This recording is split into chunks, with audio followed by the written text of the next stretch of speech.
Without a doubt, Xenoblade is one of, if not the best RPG ever made. When Nintendo first announced the new 3DS, I laughed and thought, there's no way I need that.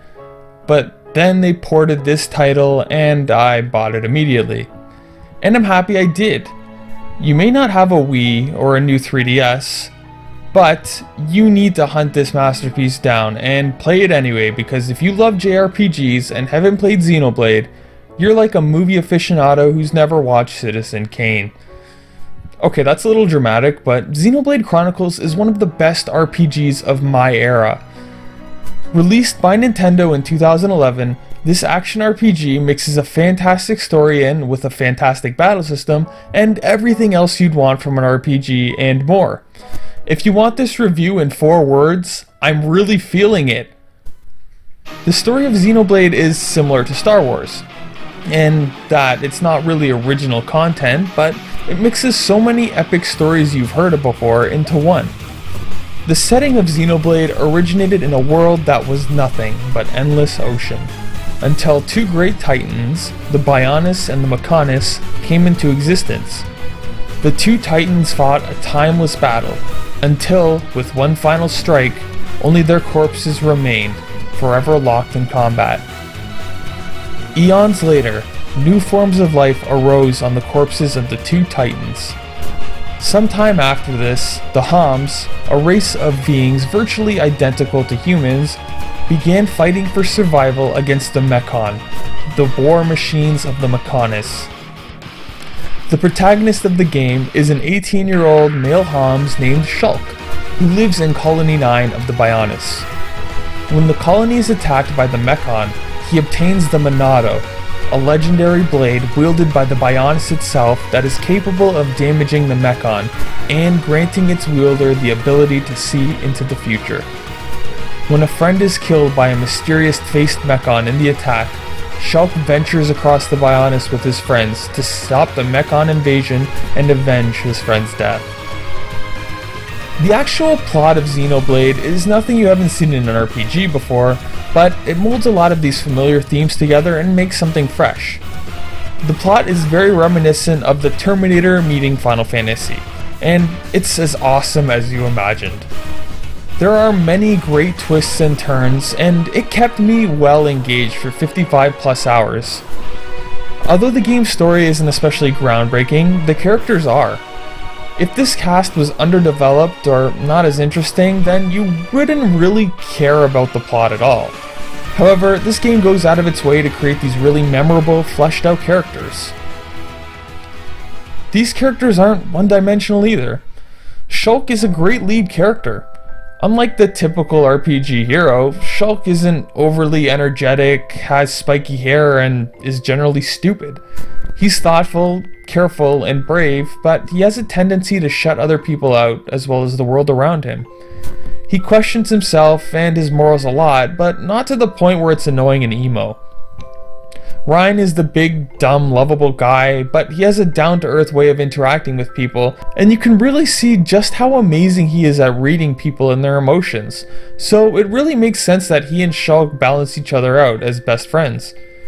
Ricky is supposed to be the annoying mascot character, but he's a lot stronger and wiser than his demeanor suggests.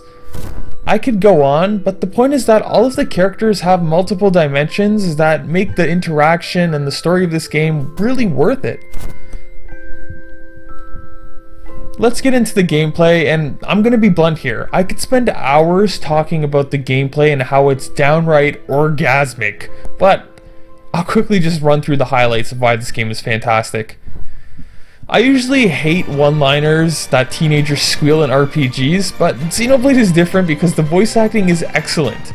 And British. I'm really feeling it. This is the Monado's power. I can change the future. This game has so many memorable lines, and what I really liked about the voice acting is that the characters you choose to fight with banter with each other depending on which characters you're using. It's really awesome and shows a lot of attention to detail. Another notable one-liner is, "It's Rhine time," which was coincidentally what Hitler said when he invaded the Rhinelands before the Second World War. There's a day and night system with new monsters and music depending on the time of day. You can actually platform in this game. Like, you can jump around, and basically, if you can see it, you can get to it. And it's so cool having an actual platforming element of an RPG, and it makes this world seem so much bigger and so much more fun.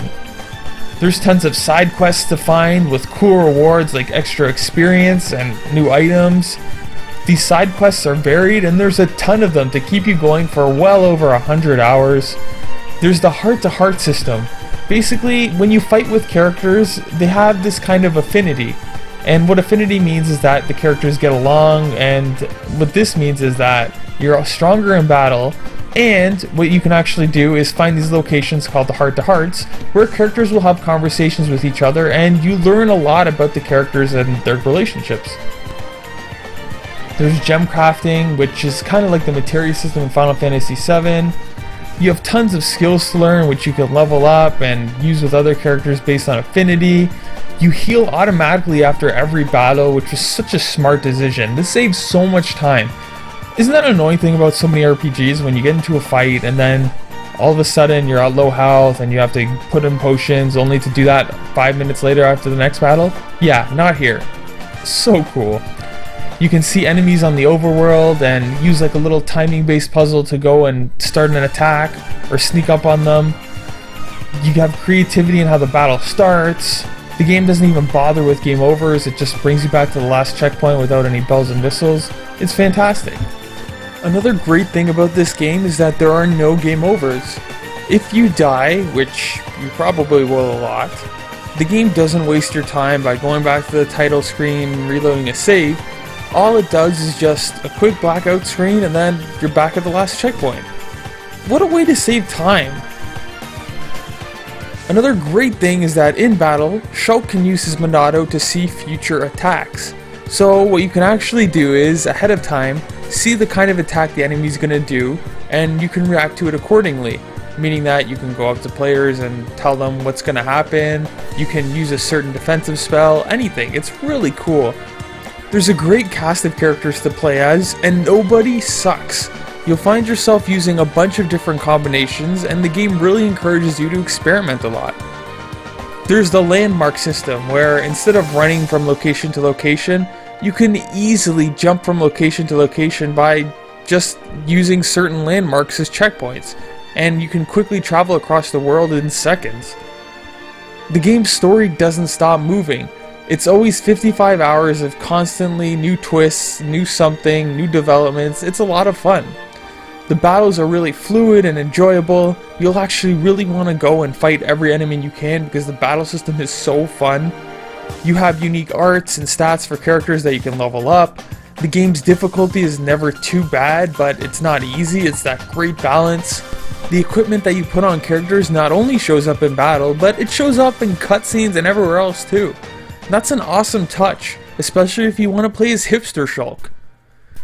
The graphics in the game are absolutely outstanding. Not only is this world one of the most unique ones ever created, I mean, you're running around and living on the bodies of these crazy huge titans, but there's such an awesome variety of locations that are all really gorgeous and creative, you'll never get bored. It reminds me so much of how people just love the world of Avatar. Remember that movie? And how creative and immersive it was. And it's just like that. The characters are also really well designed, and it's just visually appealing from start to finish. And you'll really appreciate the attention to detail in this one. Though on the 3DS, things can look a bit muddy sometimes, but nothing too bad and noticeable. The music in this game, oh my god, the music is wonderful. There were 6 composers, including the famed Yoko Shimomura, and honestly, you can tell that this game is absolutely outstanding sound-wise. It's got a nice orchestral soundtrack, it's exciting, emotional, and let's just say I had a hell of a time picking out music for this review. The voice acting is also incredible, like I was genuinely impressed, and there's a lot of it, so I'm really happy it was good. My only complaint about Xenoblade Chronicles is the micromanagement, because you constantly had to change around the equipment for all of your teammates as you got new equipment, and you had to update it for whatever, 8 characters. So honestly, that was a bit of a drag. There is a lot of menu slogging in this game, and for some people that's amazing, but on the other hand, it can be really time consuming. Still, that's like the only complaint I have about Xenoblade Chronicles. To conclude, if you like RPGs and you haven't played Xenoblade Chronicles, then you are missing out. It's honestly really hard for me to say this because I played so many RPGs and so many video games, but honestly, Xenoblade has to be one of my favorite games of all time. Like, I was so in love and enamored with this game that I actually was super tempted to just go back and change my top 10 RPG list just to put it in. Honestly, I cared about this game this much. Really, if you haven't picked it up yet, or if you don't have a new 3DS, I would say it's worth it just for the new Xenoblade Chronicles handheld. And with the sequel coming out, there's a lot to look forward to with this series, and really, you're missing out if you haven't tried it yet. In any case, go play Xenoblade Chronicles, guys. Thanks for watching.